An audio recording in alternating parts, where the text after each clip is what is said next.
فلسطینیوں کے ظلم کے لیے آواز بھی اٹھائے، اسرائیلی معیشت کا، مصنوعات کا بائیکاٹ بھی کرے۔ ہم نے بحیثیت مسلمان کن سے دوستی رکھنی ہے اور کن سے نہیں رکھنی، یہ فیصلہ ہم نے نہیں کرنا، یہ بھی فیصلہ اللہ نے فرمایا، اور رب کریم نے اس فیصلے کا ذکر قرآن کریم میں فرمایا۔ اس آیت میں رب کریم نے فرمایا کہ اے مسلمانوں، آپ یہود اور نصارہ سے کسی قسم کا کوئی دوستی کا تعلق نہ رکھو، کیونکہ یہود اور نصارہ آپس میں ایک دوسرے کے دوست ہیں، وہ آپ کے دوست نہیں ہیں۔ ہاں اگر ان میں کوئی آپ کی طرف رغبت کرتا ہے تو آپ یہ نہ سمجھو کہ یہ ہمارا ہے، بلکہ یہ سمجھو وہ ان کا ہے، ہم میں چھوڑا گیا ہے، کیونکہ اللہ تعالیٰ ظالم قوم کو ہدایت کی راہ ظلم کے ساتھ کیسے دکھائے جب تک وہ اپنے ظلم سے معافی نہ مانگ لے۔ تو یہود کا معاملہ بہت عجیب ہے۔ یہودی صرف ہمارے نبی پاک صلی اللہ علیہ وسلم کے دشمن نہیں ہے، بلکہ یہودی تو اپنے نبیوں کے بھی دشمن ہیں۔ قرآن کریم میں انبیاء کے قتل کی آیات موجود ہے، اور انبیاء کو قتل کس نے کیا ہے اس بارے میں قرآن کریم کی آیات بتاتی ہیں کہ وہ قتل یہودیوں نے کیا، اور یہود اور نصارہ نے یہ ترتیب رکھی ہے۔ اللہ تعالیٰ محفوظ فرمائے۔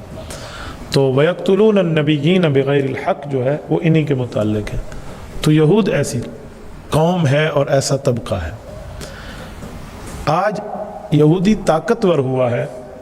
اور فلسطین کے مسلمانوں پر یہودیوں کا ظلم شروع ہے، تو آپ یہ نہ سمجھیں کہ یہ ظلم صرف ان کے ارادے کے مطابق فلسطین تک ہے، بلکہ یہود نے تو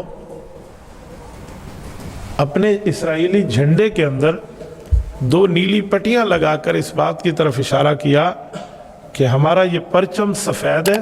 اس کے شروع میں اور اس کے آخر میں جو نیلی پٹی ہے یہ ایک طرف دریائے دجلہ مراد ہے، ایک طرف سے دریائے نیل مراد ہے۔ اس کا جو درمیانی علاقہ ہے مصر سے لے کر عراق تک، یہاں یہودی کہتے ہیں کہ ہمیں مسلمانوں کے نبی نے اور ان کے صحابہ نے یہاں سے نکالا تھا، لہٰذا یہ جگہ ہم واپس لیں گے۔ بیت المقدس بھی اس میں آتا ہے، مسجد نبوی بھی اسی میں آتی ہے، اور مسجد بیت اللہ شریف بھی اسی میں آتی ہے۔ تو ان کا ارادہ صرف بیت المقدس تک نہیں ہے، وہ آگے بڑھ کے آئیں گے اور ہر جگہ انہوں نے مسلمانوں کو تنگ کرنا ہے۔ یہ بات ذہن میں رکھیں کہ اللہ تعالیٰ نے مسلمانوں کو عزت بھی دی ہے اور ختم نبوت کی وجہ سے نبوت کا وارث بنا کے امت کی قیادت بھی دی ہے۔ تو مسلمان کبھی بھی یہودیت کو نہ تسلیم کر سکتا ہے، نہ یہودیوں کے ساتھ دوستی کی پینگیں بڑھا سکتا ہے۔ آج ہم من حیث القوم اگر اس پہ غور کریں نا کہ ہمارے ساتھ یہ معاملہ کیوں ہو رہا ہے، تو احادیث پاک میں ہمیں واضح طور پہ اس کی نشانیاں اور علامات ملتی ہیں۔ رسالت مآب علیہ السلام کی احادیث پاک کو اگر ہم کھولیں تو آپ کے اور میرے سامنے ایسی کئی روایات احادیث موجود ہیں جس سے ہمیں یہ بات واضح طور پہ سمجھ آ جاتی ہے کہ ہمارے ساتھ ایسا معاملہ کیوں ہو رہا ہے۔ میں آپ کی خدمت میں حدیث پاک کی کتاب سنن ابی داود کو پیش کرتا ہوں، جس میں رسول پاک صلی اللہ علیہ وآلہ وسلم نے آپ کے اور میرے لیے جو نشانیاں اور علامات بتائی ہیں قیامت سے پہلے، وہ میں آپ کی خدمت میں پیش کرنے لگا ہوں۔ یہ حدیث پاک کی کتاب سنن ابی داود ہے، اس کی جلد نمبر 2 ہے، کتاب الملاحم ہے، کہ فتنوں اور جنگوں کے بارے میں نبی پاک صلی اللہ علیہ وسلم کی پیشن گوئی کیا ہے۔ اس میں باب ہے، باب فی تداعی الامم علی الاسلام، کہ جب اسلام کے خلاف مختلف کافر اقوام ایک دوسرے کو دعوت دیں گے کہ آؤ ہم مسلمانوں کے خلاف حملہ کریں اور ان کے اوپر ٹوٹ پڑیں، تو اس بات کی پیشن گوئی نبی علیہ السلام نے اس لفظ میں فرمائی۔ حضرت ثوبان رضی اللہ عنہ فرماتے ہیں، قال رسول اللہ صلی اللہ علیہ وسلم، حضور پاک علیہ السلام نے ارشاد فرمایا، یوشک الامم ان تداعی علیکم کما تداعی الاکلۃ الی کسعتھا، کہ عنقریب کافر قومیں تمہارے اوپر ایسے ٹوٹ پڑنے کے لیے ایک دوسرے کو بلائیں گی جیسے بھوکا آدمی کھانے کی پلیٹ پر ٹوٹ پڑنا چاہتا ہے۔ وہ ایسے ایک دوسرے کو آپ کے خلاف بلائیں گے کہ آ جاؤ ہم ان کے خلاف کوئی وار کریں۔ تو صحابہ کرام نے پوچھا، فقال قائل ومن قلۃ نحن یومئذ، یا رسول اللہ اس دن مسلمان کمزور ہوں گے، ان کی طاقت نہیں ہوگی، قوت افرادی نہیں ہوگی، اسلحہ کی طاقت نہیں ہوگی، اس وجہ سے دنیا کی کافر قوموں کو یہ ہمت ہوگی، یہ جرت ہوگی کہ وہ مسلمانوں کے خلاف یوں اقدام کریں۔ نبی علیہ السلام نے فرمایا جی نہیں، نہ آپ کی طاقت کمزور ہوگی،